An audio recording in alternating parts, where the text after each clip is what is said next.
Vampire movies didn't stay in black and white castles for long. By the VHS era, they moved into suburbs, cities, nightclubs, and desert highways. And the genre got a whole lot stranger. Tonight we're looking at vampire films from the 70s through the 90s, a mix of cult favorites and must-see titles that helped redefine the modern vampire on screen. From stylish studio hits to gritty cult discoveries, these are all worth a spot in your horror collection. Let us know in the comments which one you'd pull from the shelf to watch first. Fright Night, 1985. A teenage horror fan becomes convinced his new neighbor is a vampire. Not the exaggerated kind from old movies, but something quieter and more controlled. No one takes him seriously, not his girlfriend, not his friends. So he turns to the only person who might listen, a late-night horror host who pretends to hunt vampires on television. What starts as paranoia quickly turns into a very real fight for survival. The film works because it treats its premise seriously, even when it's having fun. Chris Sarandon plays Jerry Dandridge as calm, charming, and self-assured, a predator who blends effortlessly into suburban life.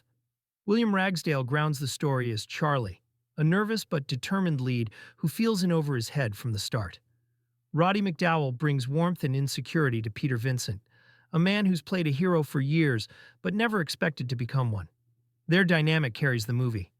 Rather than relying on quick scares, the film builds tension through transformation and escalation.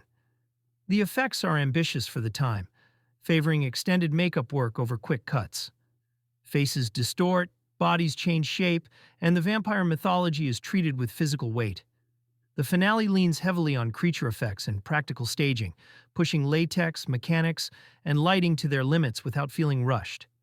Fright Night balances humor and horror without letting either cancel the other out. It respects classic vampire rules while placing them in a modern setting that feels lived in and recognizable. Straightforward, confident, and well-performed, it's a film that understands why monsters work best when they're allowed to be both threatening and oddly human. The Lost Boys, 1987.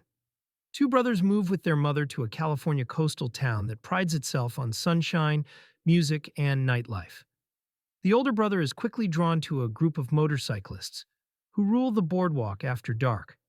The younger brother starts to notice something isn't right. The gang never appears during the day, people keep turning up dead, and Santa Carla's reputation as a dangerous place isn't just a joke. Before long, the truth becomes unavoidable. The town is crawling with vampires. The film keeps its focus on relationships rather than mythology. Jason Patric plays the older brother as restless and easily influenced, while Corey Haim grounds the story as the observant younger sibling trying to hold the family together. Kiefer Sutherland's David stands out immediately, confident, predatory, and completely at ease with what he is. He isn't tortured or conflicted. He enjoys the lifestyle. Corey Feldman and Jameson Newlander appear as the Frog Brothers, local self-styled vampire hunters whose blunt delivery cuts through the film's darker moments. Visually, the movie is rooted firmly in the late 80s. Blue lighting, fog, and stylized night scenes give the town an artificial glow that fits the story's surface-level glamour. The soundtrack leans heavily into rock and new wave, reinforcing the idea that this version of vampirism is about image as much as hunger. Effects rely on practical makeup and wirework, keeping the supernatural elements tactile rather than slick. The Lost Boys works because it treats vampirism as a lifestyle choice before revealing its cost. It's less about ancient curses and more about temptation, peer pressure, and the appeal of never growing up. Stylish, accessible, and carried by charisma, it's a horror film that understands exactly who it's talking to and why the danger looks so appealing at first. Near Dark, 1987. A small-town farm boy meets a mysterious young woman one night and is drawn into an intimate encounter that leaves him burned by sunlight the next morning. She returns with her family, a nomadic group of vampires drifting across America, killing to survive. They give him a choice: learn to live as one of them or die. As he struggles with what he's becoming, his human family searches for him, unaware of how far he's fallen. Catherine Bigelow reimagines vampire mythology through the lens of a Western and a road movie. Adrian Pasdar plays the conflicted newcomer with genuine moral tension, while Jenny Wright gives her vampire an eerie, detached calm. The clan, Bill Paxton, Lance Henriksen, and Jeanette Goldstein, feel like a twisted family bound by violence and survival. Paxton in particular brings explosive, dangerous energy to every scene. Traditional vampire rules apply. Sunlight burns, blood sustains, but there are no capes or castles. The infamous bar sequence is staged with brutal efficiency, relying on practical effects and close-quarters carnage. Tangerine Dream's synth score pulses beneath the action, giving the film its nocturnal edge. Near Dark is a vampire film stripped of romance and nostalgia. It's about belonging, violence, and the cost of survival. Dusty, mean, and unforgettable. Lifeforce, 1985. Lifeforce is Tobe Hooper Unbound, a gonzo sci-fi vampire epic that swings wildly between cosmic horror, body invasion, and apocalyptic chaos. A space shuttle mission discovers a derelict alien spacecraft hiding in Halley's Comet's tail, containing 3 humanoid beings in suspended animation. When brought to Earth, one of them, a beautiful woman, awakens and begins draining life energy from humans, transforming London into a city of desiccated zombies while she searches for something far more sinister. This is Hooper working with a substantial budget courtesy of Cannon Films, and he uses every penny to create ambitious, absurd spectacle. The film careens between genres, space exploration, vampire mythology, zombie outbreak, and metaphysical madness, rarely pausing to explain itself. Matilda May plays the space vampire with otherworldly presence, while Steve Railsback delivers an increasingly unhinged performance as the astronaut obsessed with stopping her. Patrick Stewart appears in a memorably bizarre supporting role. The special effects by John Dykstra range from stunning to campy, particularly the climactic scenes of naked vampires ascending over apocalyptic London. Henry Mancini's bombastic score adds operatic grandeur to the chaos. The film's tone is impossible to pin down, genuinely frightening one moment, absurdly over-the-top the next, sometimes both simultaneously. Lifeforce bombed on release and confused critics, but time has revealed it as a glorious mess, a film that refuses to be contained by logic or restraint. It's Hooper embracing maximalism, throwing every wild idea at the screen, and reveling in the madness. Where his early films were claustrophobic nightmares, Lifeforce is cosmic delirium, proving his vision could scale from Texas farmhouses to the end of the world. Here. Vamp 1986. 2 college students venture into the city seeking strippers for their fraternity party and stumble into a nightclub run by vampires. Grace Jones stars as Katrina, the club's main attraction. A nearly silent performance built entirely on her otherworldly presence and elaborate body paint.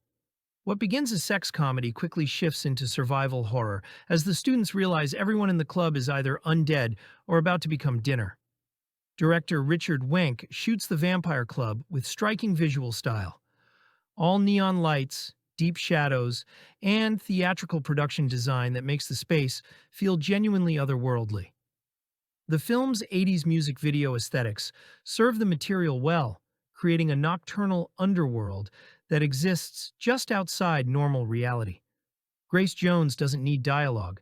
Her physical presence and the elaborate makeup effects make her genuinely alien and threatening. Chris Makepeace and Robert Rusler play the students with appropriate fish-out-of-water desperation. Dee Pfeiffer adds humanity as a waitress caught in the vampire world against her will. The practical vampire effects range from subtle to spectacular, particularly the transformations and the climactic carnage. Vamp balances horror, comedy, and style without letting any element overwhelm the others. It's not trying to reinvent vampire mythology, just deliver an entertaining genre mashup with enough visual flair and practical effects to stand out. The film represents mid-80s horror comedy at its most stylish, aware of its B-movie status, but committed to making something visually striking within those constraints. The Hunger, 1983. Miriam is a centuries-old vampire living in elegant Manhattan luxury, with her companion John, who believes he's been granted immortality like her. Without warning, John begins aging at a terrifying rate, decades passing in days.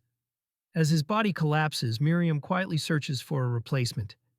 She sets her sights on Sarah, a doctor researching sleep and aging, drawing her into a world of beauty, desire, and carefully hidden consequences. Immortality in Miriam's world is temporary, and abandonment is inevitable.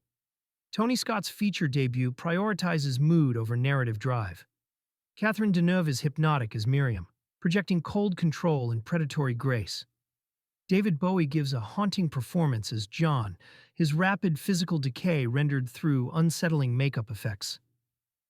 Susan Sarandon grounds the film as Sarah, approaching the supernatural with scientific curiosity before realizing the cost of involvement.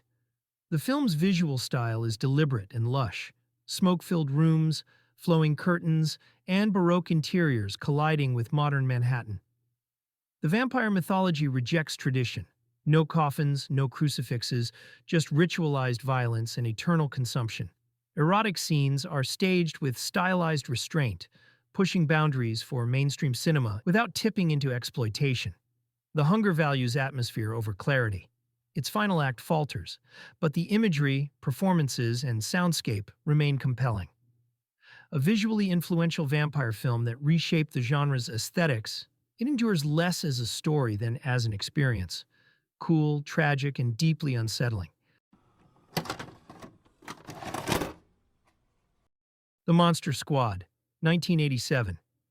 A group of monster-obsessed kids discovers that Dracula is real, and he's assembling his allies to complete a ritual that will give him permanent power. Frankenstein's monster, the Wolfman, the Mummy, and the Gill Man are all part of the plan. Dracula has one night to succeed, and the kids are the only ones who know what's coming. Fred Decker crafts a love letter to classic Universal monsters filtered through 80s kid adventure. Andre Gower, Ryan Lambert, and Ashley Bank feel like real friends rather than movie caricatures. Their knowledge of monster lore becomes a weapon rather than a gimmick.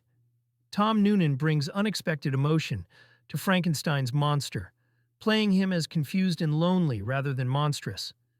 Stan Winston's effects are outstanding. The creatures look authentic while remaining fully functional in action scenes. The Wolfman transformation is especially impressive, and the final confrontation delivers real spectacle without losing heart. The Monster Squad blends humor, horror, and sincerity without talking down to its audience. It failed theatrically but thrived on home video, becoming a beloved cult classic. A rare family-friendly horror film that respects both kids and monsters. Subspecies, 1991. Full Moon Entertainment took their monster-making operation to Romania and discovered something magical. Actual Gothic castles, ancient graveyards, and locations that looked genuinely medieval without set dressing. Subspecies follows 3 American students studying folklore in Transylvania who encounter Radu, an ancient vampire with elongated fingers and a face that nightmares are made of. His conflict with his more noble vampire brother over a bloodstone that drips the blood of saints becomes secondary to Radu's obsession with claiming one of the students for himself. Anders Hove plays Radu with theatrical menace and physical grotesqueness. The makeup and prosthetic fingers create a truly monstrous vampire that rejects any romantic interpretation. He's all predatory hunger and sadistic glee, a creature that feels genuinely ancient and evil. The titular subspecies are tiny demonic minions that birth from Radu's own fingers, stop-motion creations by David Allen that add surreal horror to the proceedings. Director Ted Nicolau uses the Romanian locations brilliantly, shooting in actual castles and cobblestone villages that give the film atmosphere beyond its modest budget. The cinematography captures genuine Gothic beauty. Moonlit castle towers, fog-shrouded forests, and crumbling crypts that don't need enhancement. Combined with practical creature effects and committed performances, Subspecies feels more authentic than many bigger-budget vampire films. The film spawned multiple sequels that continued Radu's story, building a surprisingly coherent mythology across Full Moon's catalog. It represents Charles Band's production company at a creative peak, when shooting overseas allowed them to deliver atmosphere and spectacle that elevated their creature feature formula into something genuinely atmospheric. The Night Flyer, 1997. A tabloid reporter begins tracking a serial killer who moves between small regional airports in a private plane. Victims are found drained of blood, and the killer leaves behind grotesque crime scenes before disappearing without a trace. As the investigation deepens, it becomes clear this isn't a human predator. The man calling himself Dwight Renfield is a vampire, using forgotten airfields and night flights to hunt in isolation. The film stays focused on character rather than spectacle. Miguel Ferrer leads as the journalist, a cynical opportunist, chasing a career-saving story with little concern for the damage he causes. He's abrasive, unethical, and fully aware of it. Julie Entwistle appears as a rival reporter, offering a quieter counterpoint to his recklessness.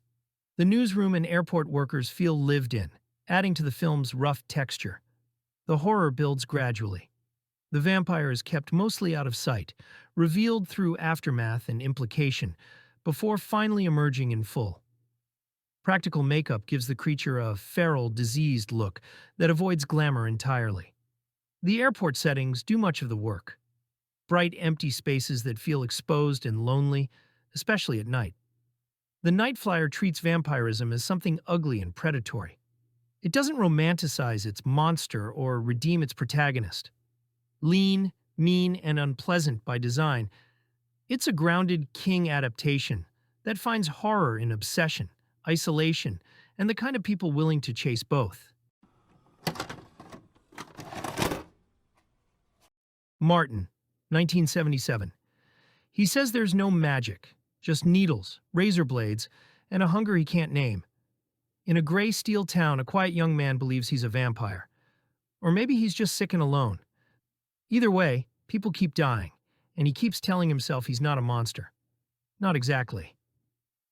The film sticks close to Martin's point of view, building a world of late-night trains, empty kitchens, and bedrooms where fear arrives softly. Black and white reveries cut through the present like faded memories, or fantasies of cloaks and castles that may never have been real. The contrast is the point. The old myths are beautiful, but the truth is clinical, tragic, and human. Performances are delicate, especially from the lead, whose calm voice and stillness make every scene feel like a confession. The direction is intimate and unmannered, letting ordinary spaces carry extraordinary dread. Instead of grand Gothic spectacle, you get hallways, telephones, and the hum of appliances. Its legacy rests in empathy, a horror story that refuses easy answers, neither romanticizing nor demonizing its subject. It's disturbing because it feels possible, a portrait of isolation that lingers long after the credits, asking whether evil is in the blood, the brain, or the world that won't make room for you. If you love discovering forgotten horror and cult cinema, hit that like button and subscribe for more deep dives into the films time forgot. Thanks for watching, and remember, always be kind and rewind, because every movie is someone's favorite.